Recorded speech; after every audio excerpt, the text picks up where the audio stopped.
Assalamualaikum Petani Nusantara, kembali lagi bersama kami di channel Petani Wow. Di video kali ini saya tidak membagikan tentang pertanian, juga tidak berada di lahan, karena di sini saya ingin berbagi cerita tentang kejadian yang terjadi pada saya 3 minggu yang lalu. Mungkin bisa teman-teman lihat, ini adalah kondisi tangan saya yang mana 3 minggu lalu terkena golok. Tujuan saya membuat video ini adalah agar untuk mengingatkan diri saya sendiri tentang pentingnya menjaga keselamatan.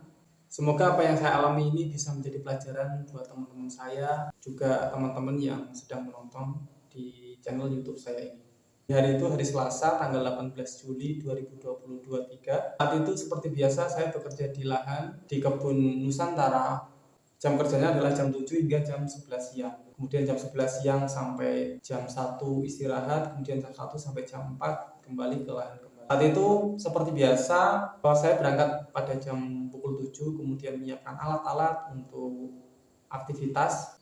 Aktivitas saat itu adalah pembuatan kompos, di mana salah satu bahannya adalah terbuat dari biomasa, dari semak-semak yang harus dipisahkan antara kayu panjangnya, kayu besarnya, kemudian ranting kecil, dan dedaunan. Dalam proses tersebut kita menggunakan golok untuk memisahkannya. Dan seperti biasa, SOP dalam melakukan aktivitas tersebut adalah ketika masuk ke lahan, yaitu menggunakan sarung tangan, kemudian menggunakan kaos kaki, dan sebelum memulai agar memudahkan pekerjaan kita mengasah. Kemudian aktivitas pun dimulai mungkin sekitar 7:30. Waktu itu semua berjalan lancar hingga sekitar 7:30, 1 jam setelah aktivitas tersebut. Saat itu saya memotong batang tersebut terlalu dekat dengan tangan saya, dan yang terjadi adalah jempol saya terkena golok. Mungkin sebagai gambaran, dan buat teman-teman jangan khawatir karena di video ini tidak akan saya tampilkan jempol saya yang ketika masih berdarah ataupun ketika terluka. Sebagai gambaran bahwasanya jempol yang terkena adalah jempol kiri saya. Golok itu melintang, jadi kuku saya 75% hilang. Spontan saat kejadian itu, saya langsung menggenggam tangan saya seperti ini.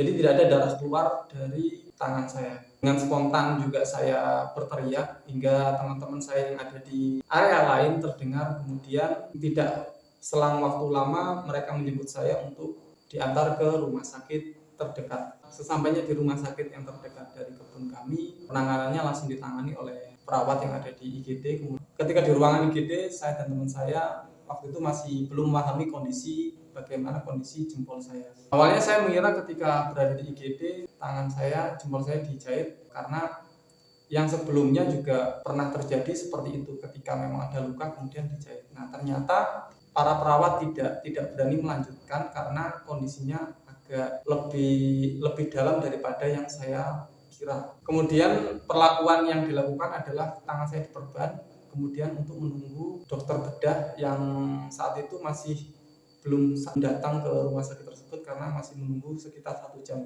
Tidak lama juga istri saya sudah berada di situ menemani saya. Ketika dokter bedah tersebut datang kemudian memeriksa, beliau menjelaskan kepada saya bahwasanya kondisi ibu jari saya ini lumayan dalam, di mana bagian daging yang ada di atas tulang itu sudah tidak ada, jadi terlepas gitu. Maka dari itu tidak bisa dijahit. Dan satu hal lagi yang membuat saya tidak bisa menerima, juga sangat kaget waktu itu ketika dokter menjelaskan bahwa jari saya skin loss, kehilangan daging tadi. Beliau memberikan opsi untuk perlakuan, untuk perawatan selanjutnya ada 2 opsi. Yang pertama, opsi hanya diperban sampai sembuh, tapi beliau bilangnya adalah dengan perlakuan tersebut itu punya potensi tetanus yang lebih tinggi dan perawatannya lebih lama, kemudian sembuhnya juga lama. Dan pilihan yang kedua, dan beliau menyarankan pilihan itu adalah jari saya diamputasi. Saat itu benar-benar terpukul saya, karena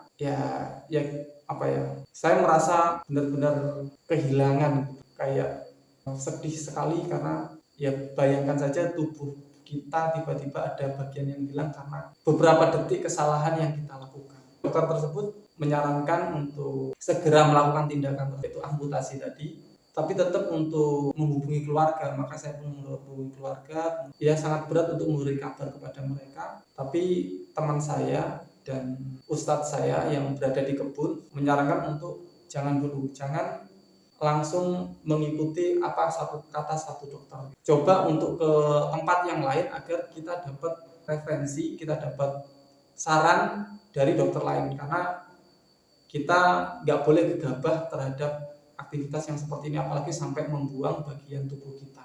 Dan sebenarnya kalau dari dokter itu tetap menyarankan saya untuk amputasi, bahkan ngasih pilihannya pun ngasih rekomendasi untuk ke rumah sakit yang lain, rumah sakit yang lebih lengkap fasilitasnya, tetapi tetap memberikan opsi amputasi. Tapi yang membedakan rumah sakit yang direkomendasikan beliau adalah rumah sakit tersebut ada bius total, sehingga saya tidak merasakan sakit ketika bangun sudah dalam kondisi yang terpotong jarinya seperti itu. Setelah dari situ maka kami pun kembali ke kebun dulu. Teman-teman yang lain juga menyemangati saya, menenangkan saya tadi, dan akhirnya memutuskan untuk ke rumah sakit, tapi yang tidak lebih ke rumah sakit yang lain yang berada di kota. Perjalanan ada sekitar 1 jam. Terus sampainya di rumah sakit yang kedua, kita langsung masuk ke UGD, kemudian perawat menangani dan dibuka. Saat itu sama, ternyata keputusan dokter di situ juga mengatakan bahwa ini skin loss, ini tidak bisa dijahit dan harus diamputasi. Itu untuk kedua kalinya di hari itu saya, ya Allah, apa memang kalau memang ini keputusan yang terbaik, ya sudahlah gitu. Saya mencoba untuk membesarkan hati, kemudian teman saya yang mengantar juga mencoba menenangkan saya. Ya, tapi qadarullah saat itu adalah sore hari dan saat itu ada pergantian shift, di mana yang tadi itu ketika dibuka terus korban ditutup lagi, tidak ada perlakuan dari dokter yang kedua yang menyarankan untuk amputasi. Kemudian ada dokter lain, dokter yang shift baru, kemudian dia lihat dan titik cerah itu akhirnya datang. Ketika beliau bilang, oh ini nggak apa-apa, ini masih banyak kok, masih bagus. Kemudian saya nanya, ini berarti nggak perlu diamputasi? Nggak perlu, ini masih bagus. Saya baru ingat, oh iya, tadi saya di rumah sakit yang pertama ada ronsen, ada saran juga, kemudian dia minta dokumen tadi, dilihat bahwa ternyata memang di ronsen pun tulang saya masih bagus, jari yang utuh itu masih banyak gitu. Tapi masih ini kan masih bisa di gini-gini kan, oh bisa dok. Dan alhamdulillah akhirnya di situ dapat penanganan, jempol saya ditekan sekuat tenaga. Nah mungkin kalau untuk video yang ini bisa saya kasihkan, tapi tidak di video ini ya, tapi nanti ada di link deskripsi. Nanti kalau teman-teman bisa kuat melihatnya boleh nonton di situ. Setelah itu tetap perlakuan tanpa jahit itu tetap, karena memang daging yang bagian tulang di atas tulang itu sudah hilang. Jadi di rumah sakit kedua tetap hanya diperban, kemudian beliau bilang nanti 3 hari lagi kontrol ke sini. Setelah itu saya mendapatkan obat, yang sebelumnya pun juga dapat obat, kemudian beliau nambahin obat yang memang obat tambahan dan juga ada obat yang diganti. Dan alhamdulillah setelah itu saya pulang dengan perasaan yang sangat lega. Dan di saat itulah saya merasa bahwa ya manusia itu memang benar-benar lemah banget. Bahkan dengan alat yang diasah sendiri, yang dipakai sendiri, bisa mengenai dirinya sendiri. Sepanjang perjalanan dari rumah sakit tersebut sampai ke rumah, ya, saya benar-benar bersyukur sekali karena ya kejadian itu begitu sangat cepat, dan saya merasa bahwa memang begitu banyak nikmat Allah yang dikasihkan kepada kita. Jadi jempol yang tiap hari saya pakai ini, kadang kita memang tidak merasa ya itu sebuah nikmat, sampai pada akhirnya nikmat itu dicabut. Dan biasanya itu memang ketika satu nikmat itu dicabut, bisa jadi nikmat itu memang selama ini yang kita lupakan. Dan saya merasa memang Allah sangat lembut dalam menegur saya.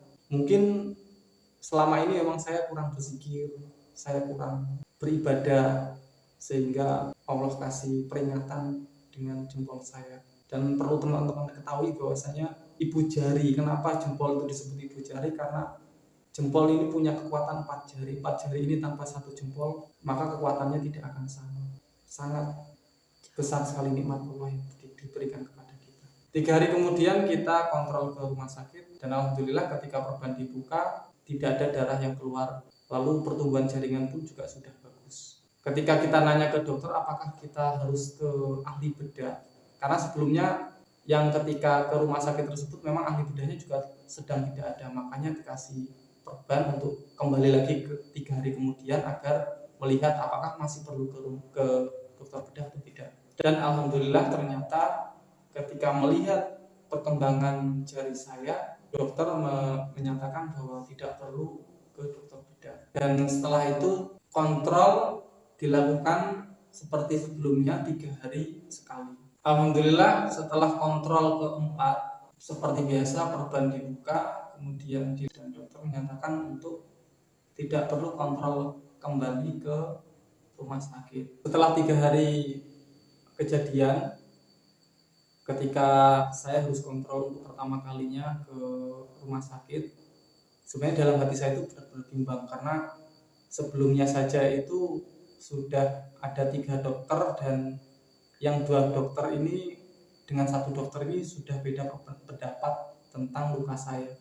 Sebenarnya saya khawatir ketika nanti dikontrol yang pertama, beliau ini berbeda dengan dokter yang menangani pertama. Saya sangat bersyukur sekali dan sebelumnya juga saya sangat berharap bahwa dokter yang menangani saya pertama kali bisa melihat saya kondisinya saat ini.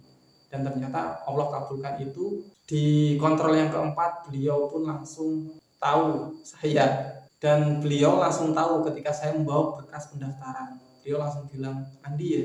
Oh iya Pak, yang skin loss kemarin." Iya. Dan ketika ditangani beliau juga terlihat senang karena memang beliau benar-benar melihat ketika saya baru datang di situ.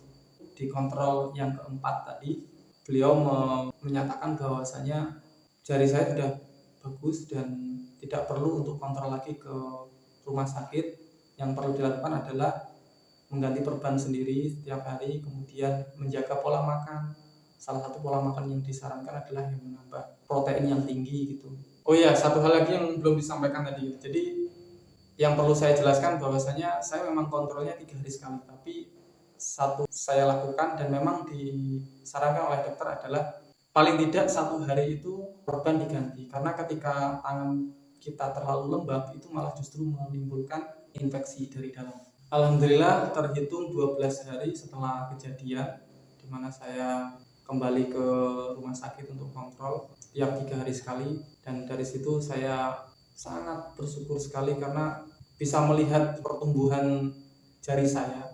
Kalau misalkan teman-teman lihat benar-benar itu ketika di hari pertama sudah sangat parah seperti itu, kemudian ketika perban dibuka itu sudah mulai darah tidak keluar, itu sudah alhamdulillah. Kemudian saya melihat bahwa ya Allah, apakah mungkin jempol saya kembali lagi, karena memang di saat itu masih di hari-hari pertama, di 3 hari pertama itu saya melihat benar-benar jempol saya itu kopong. Jadi jempol saya itu bukan yang seperti ini tapi gepeng gitu, masih berbentuk jempol tapi kayak rusak, dan saya mikir seperti ini aja udah alhamdulillah.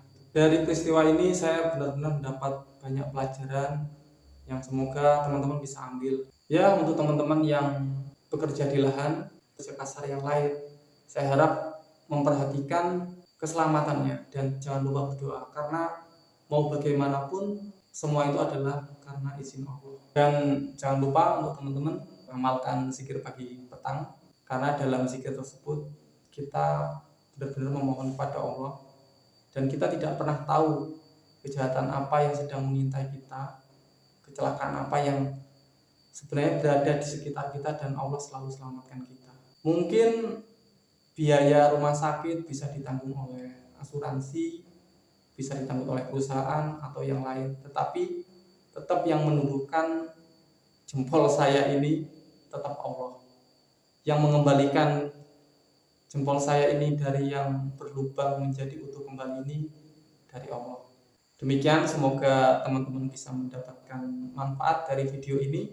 Terima kasih dan assalamualaikum warahmatullahi wabarakatuh.